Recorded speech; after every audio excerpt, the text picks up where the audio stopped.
आपका लैंग्वेज दोस्त पुनीत जैन एक बार फिर एक इम्पोर्टेंट लेक्चर में आपका स्वागत करता है।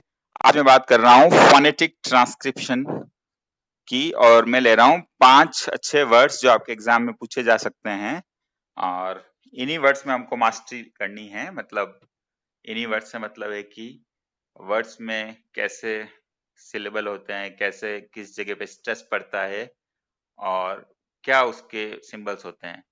हम 44 सिंबल्स अच्छे से रट चुके हैं क्लासरूम में, जो क्लास में पढ़ाता हूँ। अब देखो मैं बात कर रहा हूँ, 5 शब्द लिए हैं। पहला शब्द लिया है डमी। अब देखिए मैंने इंग्लिश में भी लिखा है, हिंदी में भी लिखा है 44 सिंबल्स। ज्यादातर जो हम गलती करते हैं वाउल साउंड में करते हैं, कंसोनेंट साउंड तो हम पकड़ लेते हैं। ड का सिंबल आ ही रहा है, म का आ रहा है। जो ये डॉट बीच में लगा होता है, आप मोबाइल में भी देखे हैं कभी, तो आपको डॉट से कंफ्यूजन नहीं होना है। आपको देखना है कि ये डॉट है, ये सिलेबल, दो सिलेबल जब होते हैं या अलग अलग सिलेबल होते हैं तो ये डॉट बीच में होता है। और ये जो आपको स्ट्रेस में पूरा लेक्चर लिया था, तो डमी, डमी में जो ड के ऊपर आपको दिख रहा होगा, ड से पहले हल्की सी छोटी सी लाइन, तो वो आपका स्ट्रेस है। तो डमी, यहाँ हम स्ट्रेस की बात कर रहे हैं। और अ का जो सिंबल है, तो डमी, ये इसका बिल्कुल सिंपल सा ट्रांसक्रिप्शन हो जाएगा।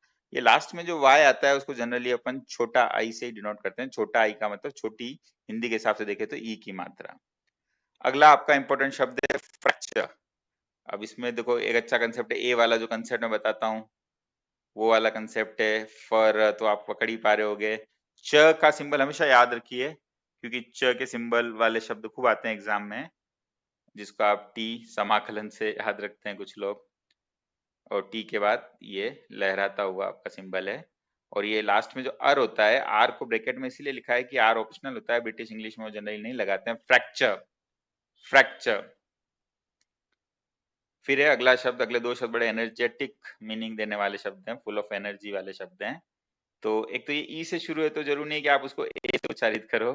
काफी सारे शब्दों की फहरिस्त है जो ई से, जिनकी स्पेलिंग शुरू है। और ई, ई मतलब स्पेलिंग में ई होता है, तो हम जनरली कोशिश करते हैं कि जैसे ए बोले उसको, ऐसा कोशिश करते हैं कई लोग, जैसे एग्जाम्पल, एग्जाम्पल बोल ए बोलने की कोशिश करते हैं। तो यहाँ ऐसे आप काफी सारे शब्द देखोगे ई ई। देखिए हिंदी में लिखा है मैंने एक्सुबरेंट, और ग का सिंबल पता होता ही है। उसके बाद जो स्ट्रेस है वो ज के ऊपर है, और जेड का जो मतलब जेड जो सिंबल होता है वो ज का होता है, और जो जे जैसा दिख रहा है वो य का होता है। उ बड़ी मात्रा डबल डॉट ब। और ये जो रेंट मेंट या ऐसे डेंट वाले, या जैसे हस्बैंड में मैंने आपको बताया था हस्बैंड, तो इनमें अ का साउंड होता है, और जो अ होता है उसको मैंने छोटा सा लिखा है ताकि आपको पता चले। ये जो अपन जनरली वाउल साउंड पढ़ते हैं, मोनोफ्थोंग्स पढ़ते हैं, उसमें जो 12th नंबर पे आता है, और जो मैं कहता हूँ सबसे ज्यादा इंपॉर्टेंट होता है, सबसे ज्यादा गलतियां हमारी करवा सकता है, उस तरीके का सिंबल है। तो पूरा जो उच्चारण होगा, ज के ऊपर सबसे ज्यादा जोर होगा, एक्सुबरेंट। तो ये first grade English, second grade English, writ में जब क्वेश्चन आता है, ट्रांसक्रिप्शन का क्वेश्चन आता है, प्लस अगर स्पोकन में भी आप साउंड सिस्टम पूरा सीखना चाहते हैं, उनका साउंड पकड़ना चाहते हैं, एक्सेंट वगैरह, सारी चीजों के लिए बड़ा इंपॉर्टेंट है। इसमें स्ट्रेस भी कवर हो रहा है, सिलेबल भी कवर हो रहा है, और सिंबल्स तो हो ही रहे हैं जो 44 बार बार हमारे यूज में आएंगे घुमा फिरा के। और एक्सुबरेंट जैसे ही एक एग्जांपल दिया है, एक्सल्टेंट, एक्सल्टेंट, तो वही आई है, वही ग है, ज जो उसके लिए जेड है, एक्सल। और यहाँ पर थोड़ा सा भावुकतावश ये थोड़ा सा ऐसा सिंबल होता नहीं है, ये आपका वो ऊपर जो सिंबल था डमी में उसी तरीके का सिंबल हो गया। तो एक्सल्टेंट, और वो जो 12th वाला सिंबल मैं आपको बता चुका हूं, तो एक्सल्टेंट। चलिए, तो ये मैंने आपको बता दिया, वो ए के बीच में वो जैसा अपन अल्फाबेट के लेटर्स में लिखते हैं एबीसीडी, वो बीच में इस तरह नहीं होता है।